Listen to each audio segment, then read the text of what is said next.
Agora você ouve uma palavra de vida com o pastor Érico Rodolfo Bussinger.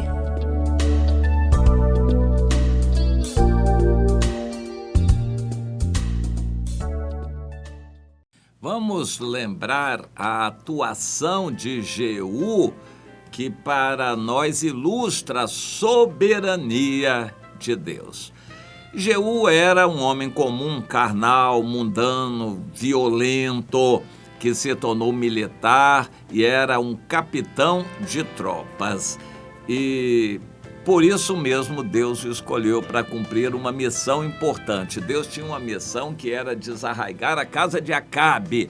Acabe foi um rei pusilânime que se casou com uma feiticeira, uma adoradora de Baal, que trouxe para Israel o culto a Baal, perseguiu o culto a Deus e foi matando os adoradores de Deus e os profetas de Deus. A Jezabel teve um trabalho muito maligno, aquele trabalho dela de feitiçaria, de levar o povo a adorar a Baal e desprezar a Deus. Tudo com a conivência do marido, a quem Deus responsabilizou por tudo que aconteceu.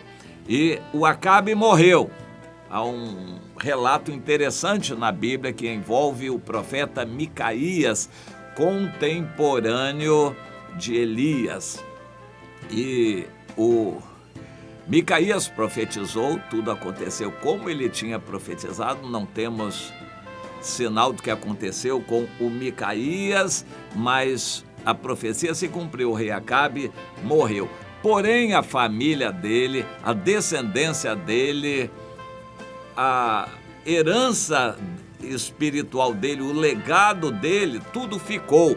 E Deus levantou o Jeú, que era um capitão de tropas de Israel, para que ele tivesse liberdade de dar lugar aos instintos violentos dele, revoltosos. O Jeú não era em nada agradável a Deus, mas para nós ilustra muito bem como Deus é soberano e usa quem Ele quer. O faraó não era nem de longe um servo de Deus, e o Senhor usou o faraó nas características dele. O Nabucodonosor não era um convertido a Deus, mas Deus usou Nabucodonosor. Deus usa quem Ele quer. Usou um Judas pelas características do Judas para cumprir um papel que o Judas cumpriu e assim por diante. Deus usou o Jeú e porque ele era violento, gostava de matar, o Senhor diz: você vai cumprir a minha missão. Eu levantei você com essa missão. Mandou um profeta, mandou primeiro o Elias, que passou a bola para o Eliseu, que passou a bola para um discípulo de profeta. Esse sim foi lá e cumpriu a missão, ungindo Jeú como rei, dizendo para ele para que ele teria sido ungido rei. Ele se revoltaria, se levantaria como rei, e Deus não disse para ele se revoltar, apenas disse que ele seria rei. Quando ele soube disso, ele disse: então, é para já, eu vou partir para ser esse rei. Ele não fez como Davi. Deus revelou que Davi seria rei. Davi esperou as coisas acontecerem e demorou muitos anos, mas ele se tornou rei como Deus tinha falado. O Jeú soube que seria rei, partiu para cima com as próprias mãos para tomar o reino. E Deus sabia que aquilo aconteceria e Deus quis usar mesmo aquela natureza violenta do Jeú para desarraigar a casa de Acabe. E ele foi matando todos os descendentes de Acabe. Limpou o povo de Israel da herança de Acabe e matou também a Jezabel. Bem, eu quero mostrar aqui em 2 Reis, no capítulo 10, alguns aspectos interessantes. Quando Jeú se levantou, parece que tudo deu certo para ele. Deus preparou as circunstâncias para que tudo desse certo. Para começar, ele era um capitão igual, em mesmo nível hierárquico e de status dos outros capitães. Ele não era o único, havia muitos outros capitães. Mas Deus fez com que o fato de eles estarem juntos e bebendo e a revelação de Deus viesse naquele instante, talvez se fosse um outro profeta, seria a revelação em outro ambiente, mas o discípulo do profeta, talvez por ser mais ingênuo, mas Deus estava dirigindo tudo, falou ali praticamente na presença dos outros, só chamou ele para a porta ali, para trás da porta, para o quarto de trás e contou a profecia. Os outros já meio bêbados, curiosos, quiseram saber o que o discípulo do profeta trouxe, e ele disse, olha, ele me ungiu e disse que eu seria rei de Israel.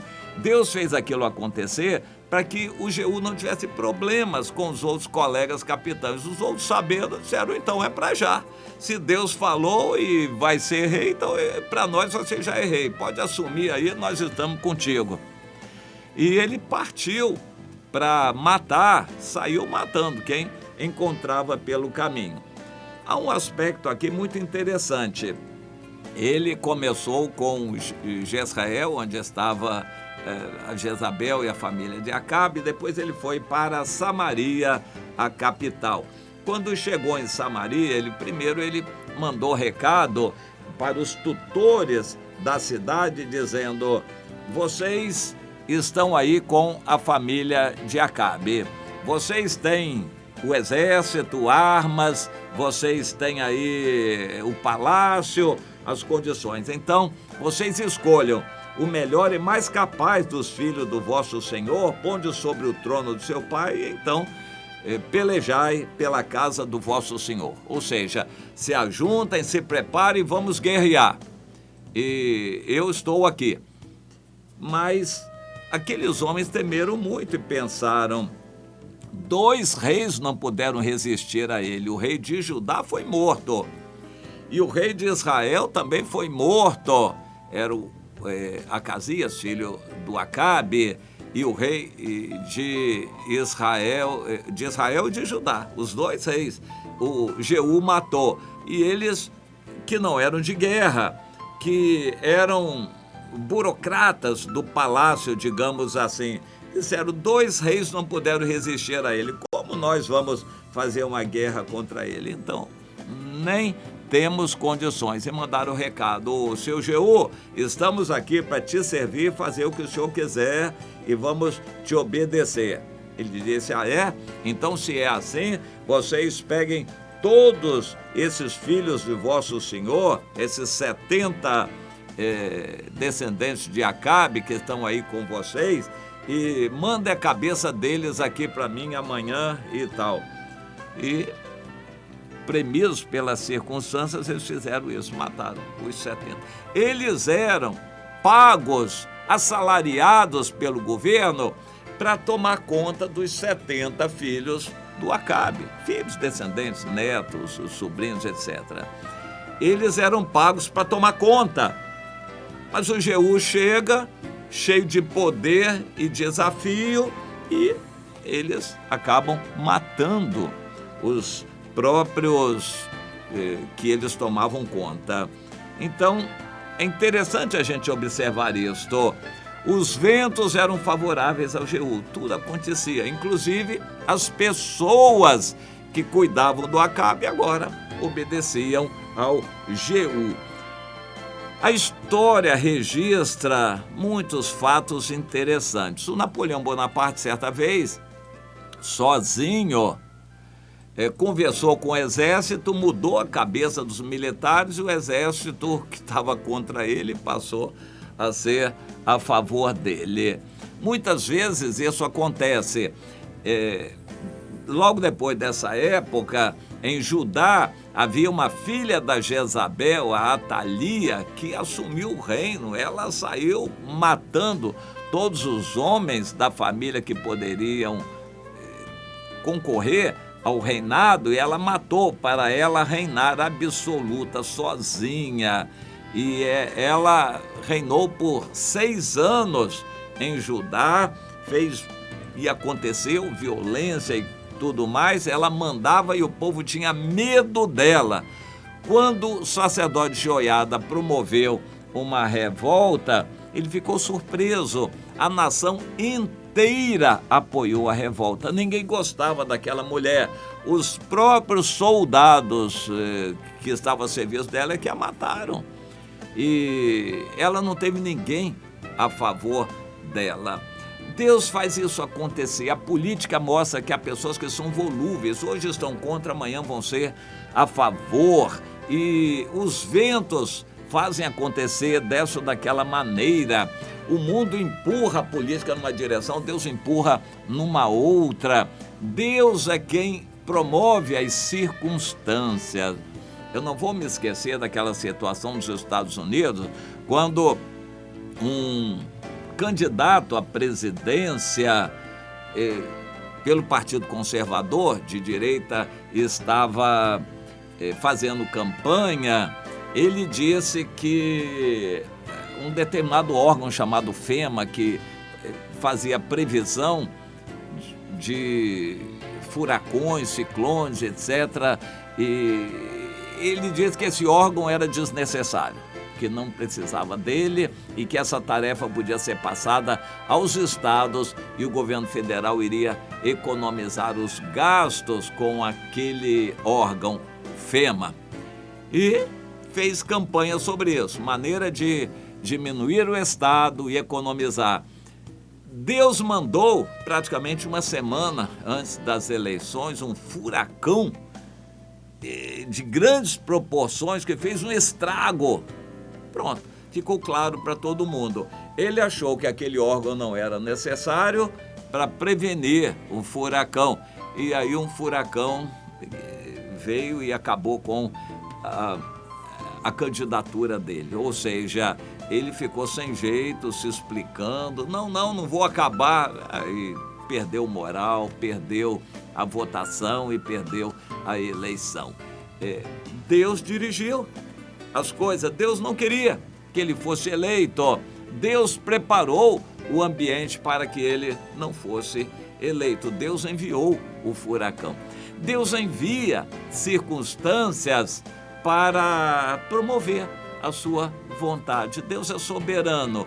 No caso do Jeú, nós vemos muito bem que um sujeito que era um simples capitão de tropas, de repente, pelas circunstâncias que Deus preparou, ele virou o grande poderoso do país e todo mundo passou a ter medo dele. Como aconteceu isso de um momento para outro? A resposta é: a unção de Deus nele fez toda a diferença e Deus dirigiu as circunstâncias. Aí nós concluímos que a nossa oração pode muito. Aquele discípulo de profeta foi o estopim para mudar tudo naquele país de Israel na época do rei Jeú, que se tornou rei. Pois é, Deus continua hoje dirigindo as circunstâncias e Ele nos valoriza na intercessão, na oração. Nós podemos muito na presença de Deus, no momento certo, em obediência ao Senhor. Vá crendo nisto, como é importante você estar aos pés do Senhor, a palavra profética, a oração intercessória, como isso é muito importante. A gente precisa estar no nosso lugar para mudar a história do país, mas não é com bandeirinha lá na frente, é com oração aqui na presença de Deus. Você entende isto?